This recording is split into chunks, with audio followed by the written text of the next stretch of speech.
Assalamualaikum warahmatullahi wabarakatuh. Innal hamdalillah nahmaduhu wa nasta'inuhu wa nastaghfiruh wa na'udzu billahi min shururi anfusina wa min sayyiati a'malina. Man yahdihillahu fala mudilla lahu wa man yudlilhu fala hadiya lahu. Wa asyhadu an la ilaha illallah wahdahu la syarika lahu wa asyhadu anna Muhammadan 'abduhu wa rasuluh sallallahu alaihi wa ala alihi wa sahbihi wa sallama tasliman katsira. Subhanaka la ilma lana illa ma 'allamtana innaka antal alimul hakim.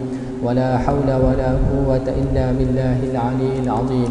Rabbi shrah li sadri wa yassir li amri wahlul 'uqdatam min lisani yafqahu qawli. Allahumma 'allimna al-kitab, Allahumma 'allimna al-hikmah, Allahumma faqqihna fid din وعلمنا التأويل. اللهم لا سهل إلا ما جعلته سهلا وأنت تجعل الحزن إذا شئت سهلا. أما بعد. Tuan-tuan, puan-puan sidang hadirin hadirat yang dirahmati Allah Subhanahu wa taala, pada tengah hari ini kita akan teruskan lagi pengajian kitab Berakhirnya Dunia Ini, iaitu sebuah kitab yang menghimpunkan tanda-tanda kiamat, sama ada tanda-tanda kiamat kecil ataupun tanda-tanda kiamat besar. Kitab ini disusun oleh Dr. Muhammad bin Abdul Rahman Al-Arifi. Kita telah bincangkan pada majlis-majlis yang lalu 14 tanda-tanda kiamat kecil. Pada hari ini kita akan sambung pada tanda kecil yang ke-15.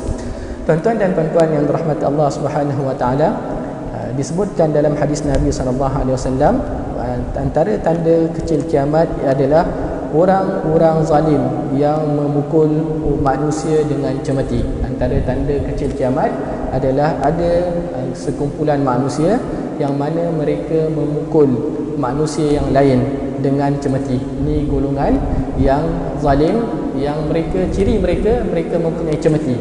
Cemeti ini kita sebutkan sebagai satu alat yang dibuat sama ada daripada kulit, digunakan untuk memukul manusia. Ini biasanya digunakan oleh penguasa-penguasa ataupun pemerintah-pemerintah yang zalim ataupun mereka yang bekerja untuk mereka pada zaman dahulu. Mereka gunakan cemeti-cemeti ini untuk mereka memukul manusia yang mereka zalimi.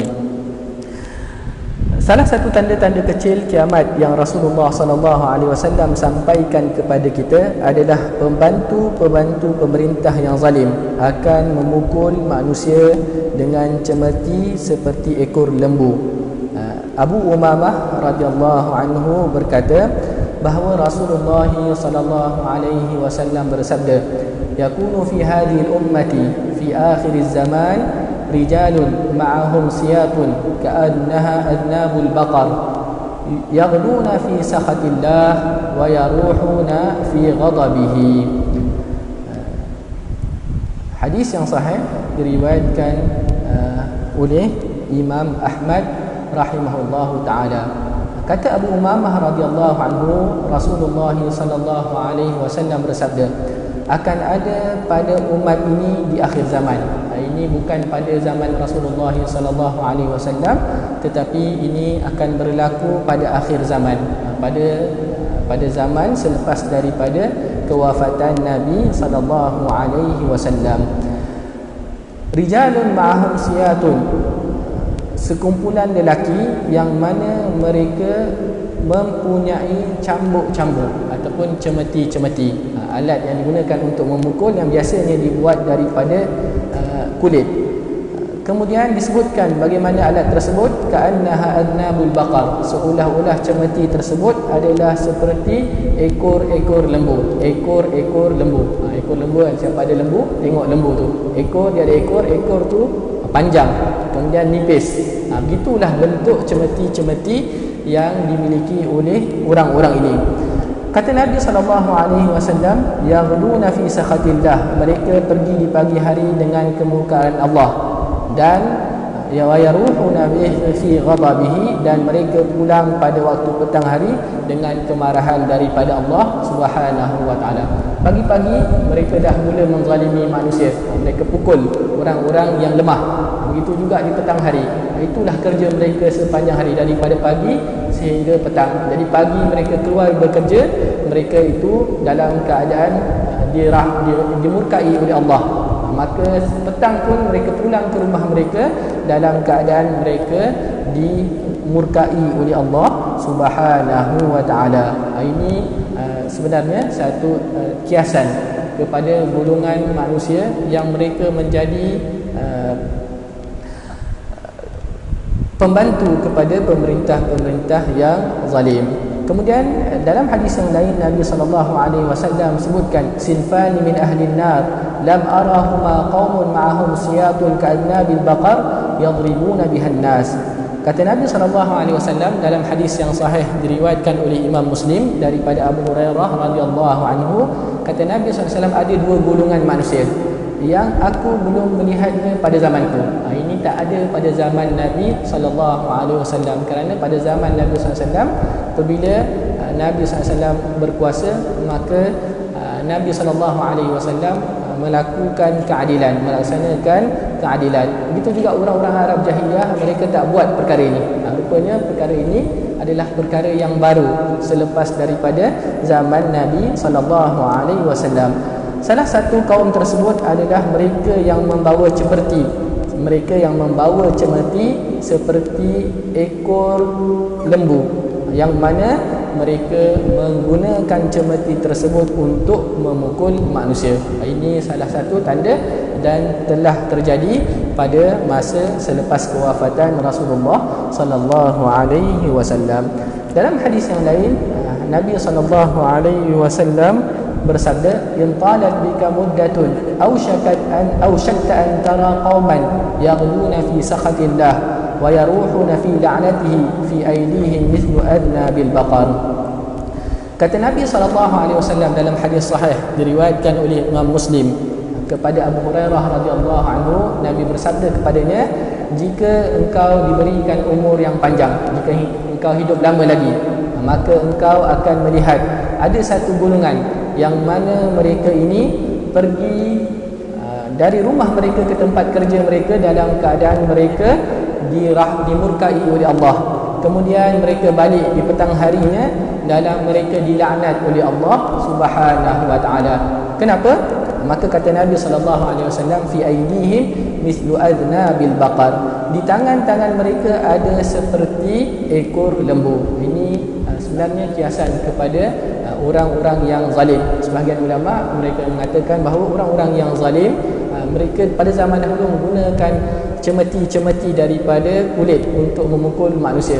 Dan yang penting sifat mereka adalah sifat yang zalim. Jadi kalau zaman sekarang mungkin tak ada lagi orang yang menggunakan cemeti-cemeti untuk memukul manusia yang lain, tetapi mereka menggunakan kedudukan ataupun jawatan ataupun pengaruh yang mereka ada untuk menzalimi manusia-manusia yang lain. Jadi ini merupakan salah satu tanda kiamat yang disebutkan oleh Rasulullah sallallahu alaihi wasallam. Itu merupakan tanda kiamat yang ke-15. Kita teruskan lagi dengan tanda kiamat yang ke-16. Banyaknya pembunuhan. Pada akhir zaman nanti akan berlakunya banyak peperangan yang mana kaum muslimin akan berperang sesama mereka dan juga kaum muslimin akan berperang dengan selain daripada mereka, sehingga berlakunya banyak pembunuhan, banyak kehilangan nyawa pada masa tersebut. Ini berlaku selepas daripada zaman Rasulullah sallallahu alaihi wasallam. Abu Hurairah radhiyallahu anhu meriwayatkan dalam sebuah hadis sahih yang diriwayatkan oleh Imam Muslim daripada Nabi sallallahu alaihi wasallam. Kata Nabi sallallahu alaihi wasallam, "La taqumu as-sa'atu hatta yakthuru al-harju." Qalu, "Wa mal harju ya Rasulullah?" Qala, "Al-qatlu al-qatlu." Kata Nabi sallallahu alaihi wasallam, tidak akan berlaku kiamat sehinggalah banyaknya berlaku al-harju. Tidak akan berlaku hari kiamat sehingga banyaknya berlaku al-harju. Al-harju, alif lam ha ra jim. Sahabat-sahabat radhiyallahu anhum tak faham makna al-harju. Rupanya ada juga perkataan yang disebut oleh Nabi SAW dan tidak difahami oleh sahabat-sahabat radhiyallahu anhu. Kita mungkin tak faham sebab kita gunakan bahasa Melayu, tetapi sahabat-sahabat yang menggunakan bahasa Arab, mereka pun tak faham perkataan yang disebutkan oleh Rasulullah sallallahu alaihi wasallam ini. Rupanya ini merupakan perkataan yang digunakan oleh orang-orang Habasyah. Orang-orang Habasyah sekarang ni di kawasan Ethiopia sana. Ini perkataan yang Nabi SAW sebutkan bukan berbahasa Arab, tetapi Nabi SAW ambil daripada perkataan orang-orang Habasyah. Sahabat-sahabat radhiyallahu anhum yang kebanyakan mereka pada ketika itu merupakan orang yang tidak tahu tentang bahasa-bahasa lain. Orang Arab ni mereka sangat ta'assub dengan bahasa mereka. Kalau mereka cakap Arab, mereka tak nak cakap bahasa lain, melainkan ada keperluan. Kenapa? Mereka nak tunjuk mereka ni bangsa yang mendominasi. Kalau kita pergi tempat mereka, mereka tak akan cakap melainkan kerana ada benda yang lain, ada tujuan yang lain. Tapi kalau boleh, mereka akan cuba berbahasa Arab. Maka sahabat-sahabat radhiyallahu anhum, mereka tak faham perkataan al-harju. Maka mereka bertanya kepada Rasulullah sallallahu alaihi wasallam, "Wa mal harju ya Rasulullah?" Apakah itu harju ya Rasulullah? Maka kata Nabi sallallahu alaihi wasallam, al-qatlu al-qatlu, pembunuhan dan juga pembunuhan. Maka kata Nabi SAW, tidak akan terjadi hari kiamat sehingga banyaknya berlaku pembunuhan. Ini terjadi selepas daripada zaman Nabi SAW sehinggalah pada waktu kita ini. Tuan-tuan dan puan-puan yang dirahmati Allah Subhanahu wa taala, dalam hadis yang lain diriwayatkan oleh Abdullah bin Mas'ud radhiyallahu anhu, kata Nabi SAW, menjelang datangnya hari kiamat akan ada hari-hari yang penuh dengan al-harju, banyak pembunuhan, yang mana pada waktu itu ilmu tentang agama akan hilang. Ini rupanya punca berlakunya pembunuhan antara kaum muslimin dan juga kebodohan yang bermaharaja lela. Yang pertama, hilangnya ilmu agama. Yang keduanya, tersebarnya kejahilan. Ini rupanya punca kepada berlakunya pembunuhan, pertumpahan darah sesama manusia. Ini disebutkan oleh Rasulullah sallallahu alaihi wasallam dalam hadis yang sahih. Dalam hadis yang lain, Abu Hurairah radhiyallahu anhu meriwayatkannya juga, tapi hadis ini dalam Sahih Muslim. Kata Nabi sallallahu alaihi wasallam, "Walladhi nafsi biyadihi la tadhhabu ad-dunya hatta ya'ti 'ala an-nasi yawmun la yadri al-qatilu fima qatal wa la al-maqtulu fima qutil." Faqila kayfa yakunu dhalik? Qala al-harju al-qatilu wal-maqtulu fi an-nar. Diriwayatkan daripada Abu Hurairah, Nabi SAW bersabda, "Demi Allah yang diriku berada di tangannya." Ini Nabi SAW bersumpah. Biasa apabila Nabi SAW bersumpah, maka Nabi akan berkata, "Walladhi nafsi biyadihi." Demi diriku yang berada di tangannya. Maksudnya Allah Subhanahu wa taala, demi Allah yang menguasai Nabi SAW. La tadhhabu dunya, tidak akan hilang dunia ini. Dunia ini tidak akan pergi, dunia ini tidak akan berlalu. Hatta ya'ti 'ala an-nasi yawmun la yadri al-qatilu fima qatal. Sehinggalah akan datang hari yang mana manusia dia membunuh dan dia tidak tahu kenapa dia membunuh. Dia tembak, tapi dia tak tahu kenapa dia tembak orang tersebut. Ada arahan daripada pihak tertentu suruh dia bunuh, maka dia bunuh. Dalam peperangan biasa gitu kan, kalau ketua suruh tembak, jangan tanya. Kalau ada orang-orang dalam tentera, dia kata tembak dulu baru tanya kenapa saya kena tembak. Itu disiplin dalam tentera. Tembak dulu baru tanya. Maka ini disebutkan oleh Nabi SAW. Ketika itu pada akhir zaman, orang yang membunuh dia tak tahu kenapa dia membunuh. Walal maqtulu fima qutil. Manakala orang yang terbunuh, dia juga tak tahu kenapa dia dibunuh. Sebab apa aku kena bunuh? Tengah-tengah jalan, tengah-tengah berada di satu tempat berehat, tiba-tiba dibunuh. Dia pun tak tahu kenapa dia dibunuh.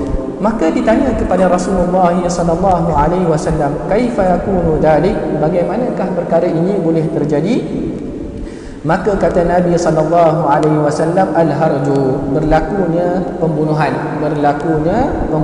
Huru-hara yang menyebabkan berlakunya pembunuhan, wal qatil wal maqtul finnar. Maka kata Nabi SAW, orang yang membunuh dan orang yang terbunuh mereka berada di dalam neraka. Orang yang membunuh sebab dia melakukan jenayah, dia lakukan jenayah, maka jenayah yang dilakukan ini adalah satu perkara yang perlu dihukum. Malah dalam Islam, membunuh nyawa orang lain tanpa sebab dianggap sebagai dosa. Bukan dosa kecil tetapi dosa besar. Manakala orang yang membunuh, kenapa dia masuk juga dalam neraka? Kerana biasanya apabila berlakunya pertempuran antara dua pihak, pihak yang terbunuh juga pada asalnya nak bunuh pihak yang membunuh, tetapi nasib dia tak baik ataupun takdir Allah Subhanahu Wa Taala menetapkan bahawa dia yang terbunuh, maka dia juga termasuk daripada orang yang diazab dengan neraka. Kerana asal dia pun nak membunuh, tetapi nasibnya tidak baik ataupun takdir Allah, maka dia yang dibunuh. Ini disebutkan oleh Rasulullah sallallahu alaihi wasallam. Dalam hadis yang lain, Nabi sallallahu alaihi wasallam sebutkan, Nabi sallallahu alaihi wasallam sebutkan dalam satu hadis yang panjang. Kata Nabi sallallahu alaihi wasallam, inna baina yaday sa'ati al-haraj. Sesungguhnya sebelum kedatangan hari kiamat akan berlakunya al-haraj. Qalu al-haraju qala al-qatlu. Mereka bertanya, apakah itu al-haraj? Maka Nabi sallallahu alaihi wasallam menyebutkan akan berlakunya pembunuhan. Manusia saling berbunuhan antara satu sama lain. Kemudian sahabat-sahabat radhiyallahu anhum bersabda, qalu ya Rasulullah, inna naqtulu al-ana fil 'amil wahidi minal musyrikina kada wa kada.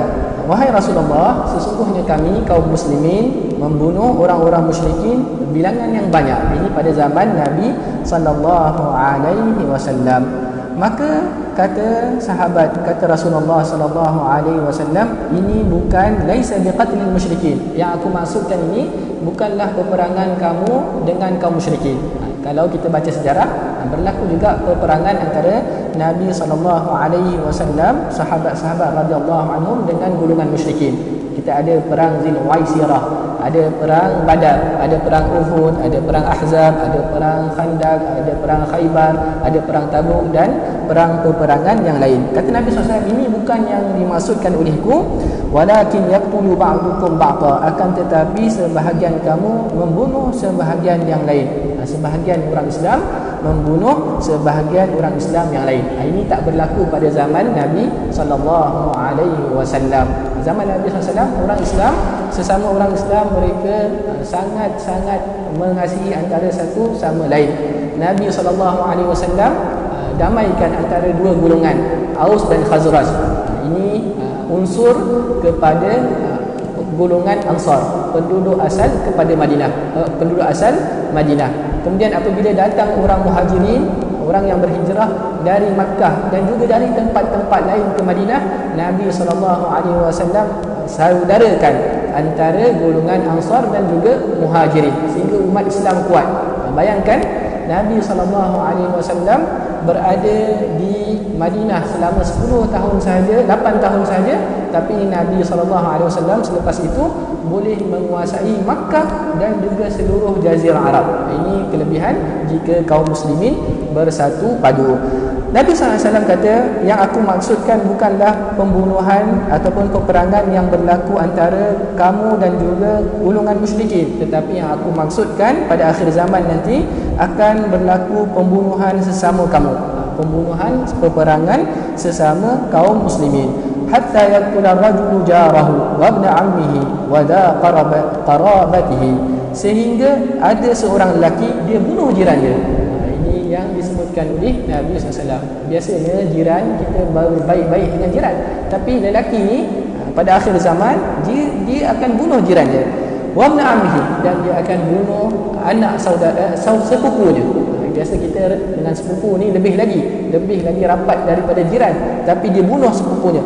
Wa za qarabatihi, dan dia bunuh juga keluarganya. Allah, ini yang terjadi pada akhir zaman. Faqala ba'dul qaum, maka sebahagian sahabat Nabi sallallahu alaihi wasallam bertanya, ya Rasulullah, wa ma'ana ukulana dzalikal yaum, ya Rasulullah, bukankah kita mempunyai akal pada masa itu?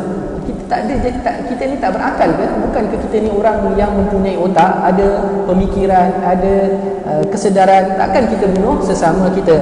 Maka kata Nabi sallallahu alaihi wasallam, la tunza'u uqulu aktsari dzalikaz zaman. Tidak, kata Nabi SAW, ketika itu orang menyangka bahawa mereka mempunyai akal. Orang yang buat keputusan, mereka yang buat dasar untuk melakukan peperangan sesama kaum muslimin ni, mereka ni seolah-olah orang yang tidak mempunyai akal.